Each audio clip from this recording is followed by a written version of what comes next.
She turned around after hearing the footsteps, slow, steady, familiar. Her heart stopped. For a second, Amy thought her eyes were lying. But they weren't. It was him, Ty, alive, standing right there at Heartland like nothing had changed. Except everything had, asterisk for years. Ty had been a name whispered in sadness. A ghost in the halls of Heartland. His death had left a hole no one could truly fill. Especially Amy. She had raised Lindy on her own, smiled through the pain, and worked the ranch with quiet strength. But deep down, she never fully let go. Not of the love, not of the memories, and not of the man who had promised to come back. Life moved on at Heartland, but Amy's heart stayed behind. Until now, that morning had started like any other. The horses needed feeding. Jack was fixing a broken fence. Lou was stressing over a town meeting. Amy had just finished saddling a horse when she heard footsteps behind her, steady, almost hesitant.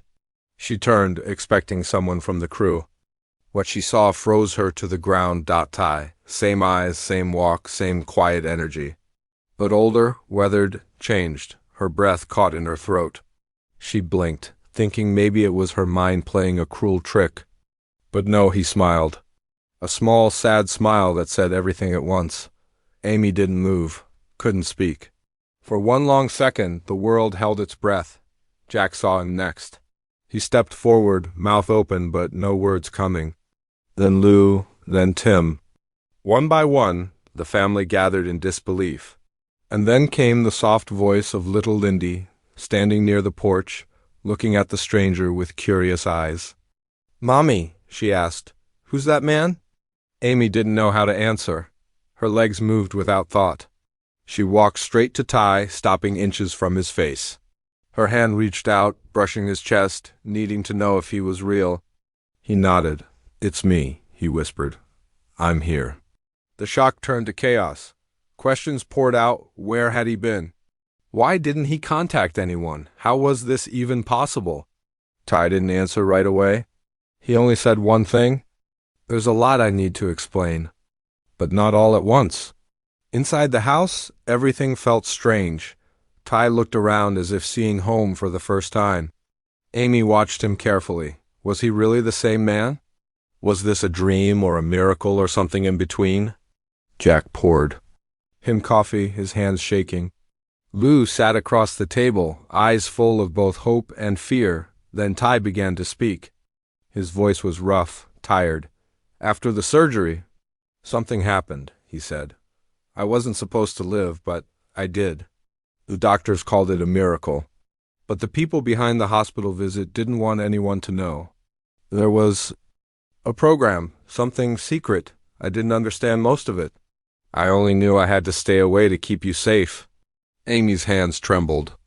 She had heard every excuse in the world, but this one didn't feel like a lie. It felt like someone trying hard to protect something fragile. "Why now?" she asked. "Why come back now?" Ty looked down. "Because I couldn't stay away. Anymore, I watched from far. I saw Lindy grow up. I saw you. Moving on, I thought maybe that was enough.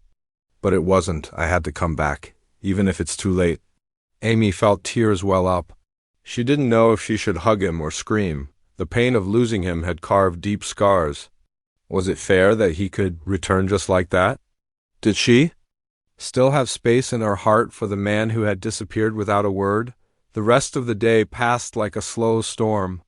No one knew what to feel. Jack stayed quiet, watching Ty like a hawk. Lou called Peter for advice. Tim didn't trust a word of Ty's story, but even he had to admit this was no imposter. That night, Amy sat in her room staring out the window. Lindy was asleep, unaware that her world had just turned upside down. Amy held a photo of her and Ty from years ago.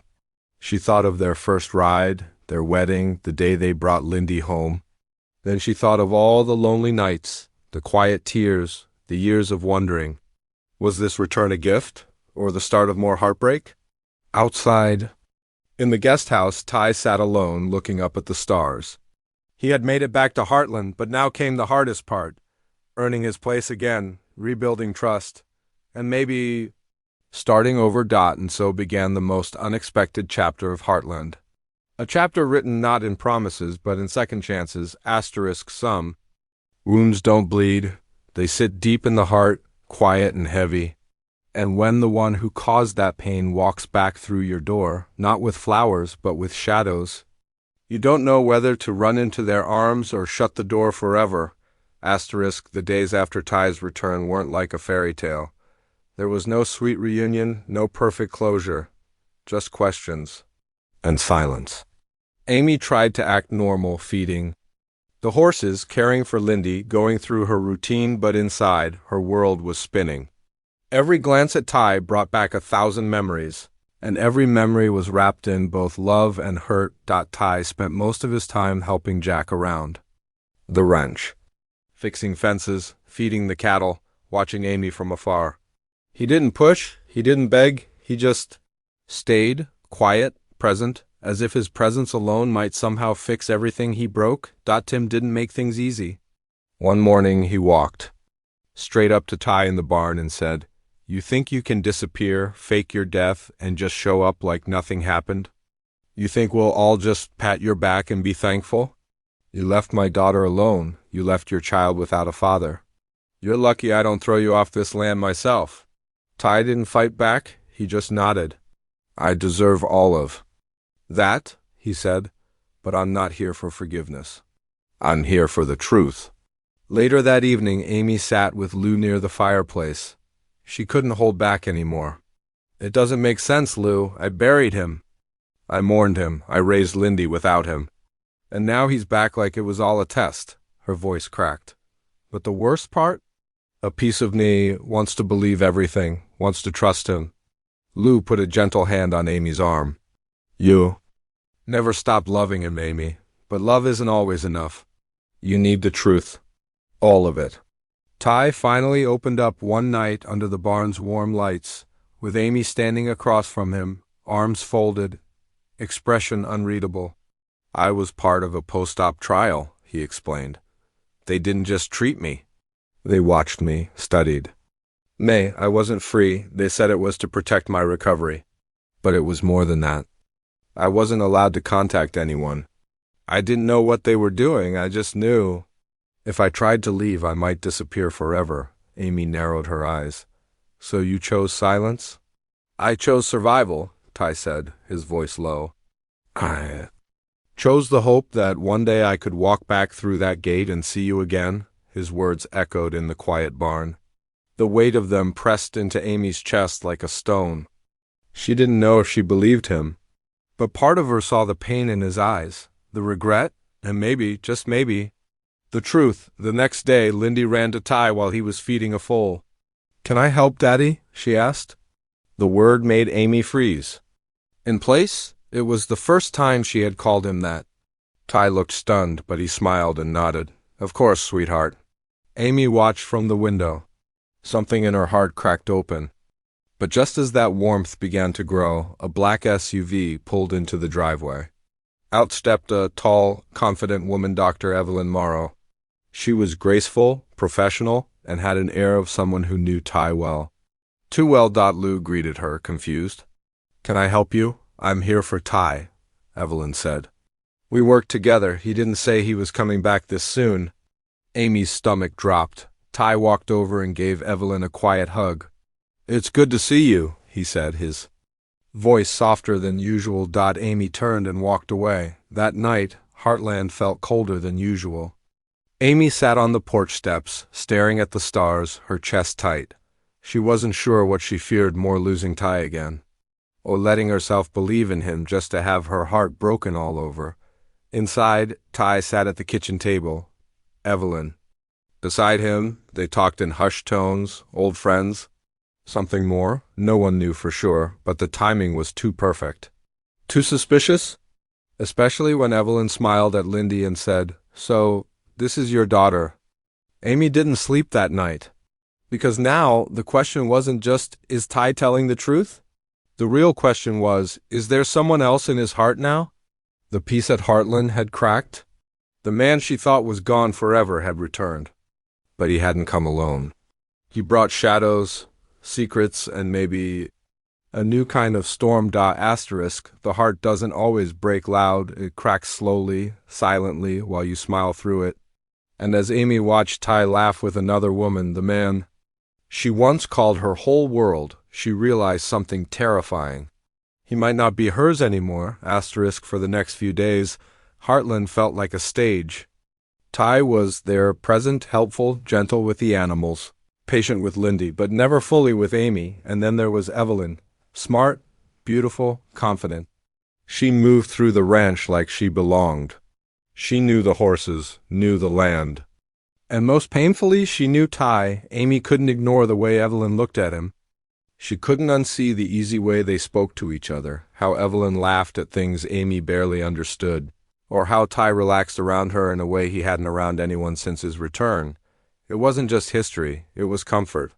It was closeness. And it was crushing. In the barn, Amy stood brushing one of the mores, pretending not to notice Evelyn leaning against a post nearby. Talking to Ty? Remember that time in the valley? Evelyn said with a teasing smile. You slipped and nearly lost the drone footage? Ty laughed. Hey, it was icy. You told me not to go up there and I didn't listen, as usual. Amy's hand paused on the horse's side. Memories of her own with Ty came flooding in. Late night rides, first kisses, soft words under the stars. Was she being replaced? Or had she already been replaced? And no one told her. Later that evening, Amy finally asked Lou what was on her mind. Do you think he moved on? She whispered.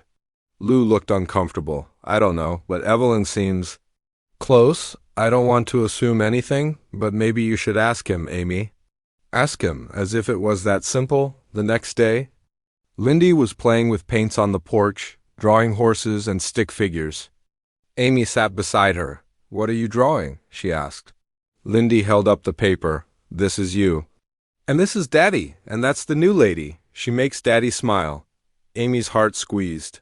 Even a child could feel the change. That night, Amy found herself walking to the barn. She found Ty sitting on a bale of hay, looking tired. She didn't wait. Is she the reason you stayed away, Evelyn? Ty looked up sharply. What? No, Amy, that's not. She knows things about you that I don't. She talks to you like I used to. It's like she fits where I don't anymore. He stood slowly, closing the space between them. Evelyn helped me while I was gone. She's smart, and yes, we became close. But not in the way you think. She was there when I didn't think I'd ever see you again. Amy's voice was trembling now. But you're here.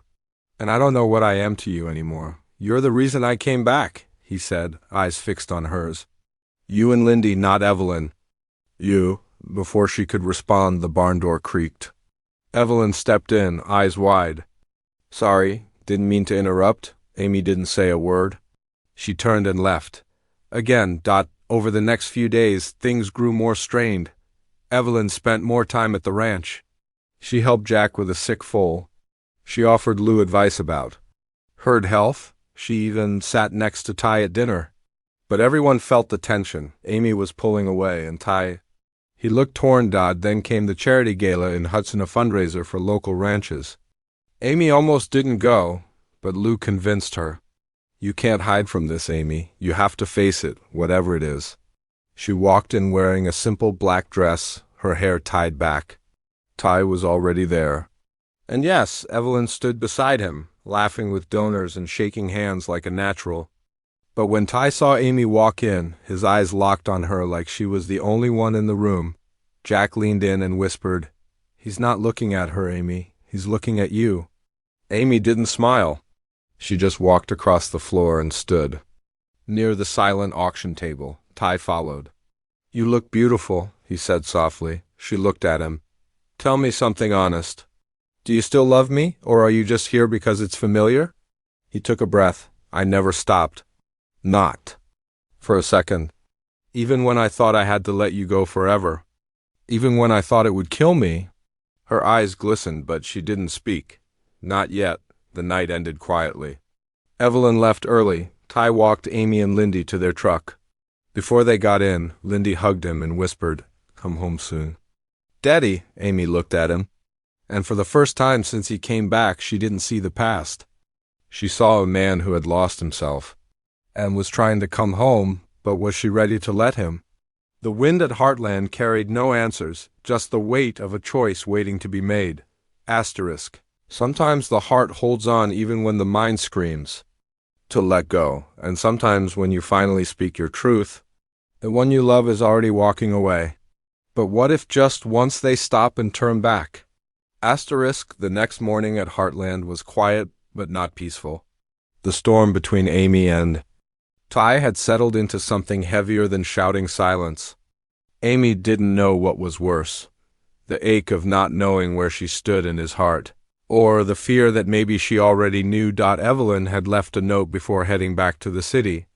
It was short, polite, and full of calm professionalism. But at the bottom, in her tidy handwriting, she'd written, "You don't need me here." She's still in his eyes. Lou found the note first, and she quietly passed it to Amy. Amy didn't react. She simply folded it up and tucked it into her back pocket. That afternoon, Ty asked to speak with Amy alone. They walked through the woods, past the trail they had once ridden together, and stopped near the stream where he had first asked her to move in all those years ago. The same place, but everything had changed. "I never wanted to hurt you," Ty began, voice low. "I thought if I stayed away it would keep you safe. But I didn't realize I was breaking you by not being there." Amy didn't reply. She just looked at the water, her hands crossed tightly in front of her. "You made choices, Ty, choices that I had to live with, alone. You may have come back, but I don't know if I can go back. I don't even know who I am with you anymore." He stepped closer. "Then let's start there. I don't want to replace what we had. I want to build something new, if you'll let me." Amy turned to face him. "I don't want promises. I want proof. I want a reason to believe that if I open this door again, you won't leave me standing in it." "You don't need to open the door," he said. "Just don't shut it completely." That evening, the family gathered for dinner. It was tense. At first, Jack kept the conversation on safe topics. Tim avoided Ty's gaze. Lou watched everything like she was holding her breath. And Lindy, sensing the tension, quietly passed around the plates. Halfway through, Ty stood. "I know I've got no right to ask this," he began, "but I want to stay. Not just on the ranch, but in this family, if Amy lets me. If Lindy still wants me around, if you all think I'm worth a second chance." Silence. Then Jack spoke first. "You've done wrong, Ty, but this place has always been about forgiveness. As long as you work hard and stay honest, I'll give you that second chance." Lou nodded slowly. Tim grumbled, "Don't mess it up again," but said nothing more. Then everyone looked at Amy. She didn't speak right away. Her eyes were filled with emotion. Finally, she stood and walked over to him. "You want to stay?" she asked softly. "Then prove it." He nodded. And in front of everyone, Amy reached up, touched his face, and kissed him slowly, tenderly, as if testing if the feeling was still there. It was. The family quietly looked away, giving them their moment. Lindy smiled, and Jack simply leaned back with a small, satisfied sigh. In the days that followed, things didn't magically go back to how they were. There were still hard talks, still quiet stares, but something had changed. Ty moved into the bunkhouse, not the main house, his choice. He wanted to earn his way back. Amy respected that. He worked side by side with Jack again, took Lindy on short trail rides, spent evenings sitting on the porch, listening more than speaking. He was still tied, but a Ty who had learned how fragile love really was. One afternoon, Amy found him in the barn repairing an old saddle. She sat beside him, handed him a wrench, and said, "So, you staying for good?" He looked up with a grin. "As long as you'll have me. No promises," she said, "but maybe we could write a new chapter."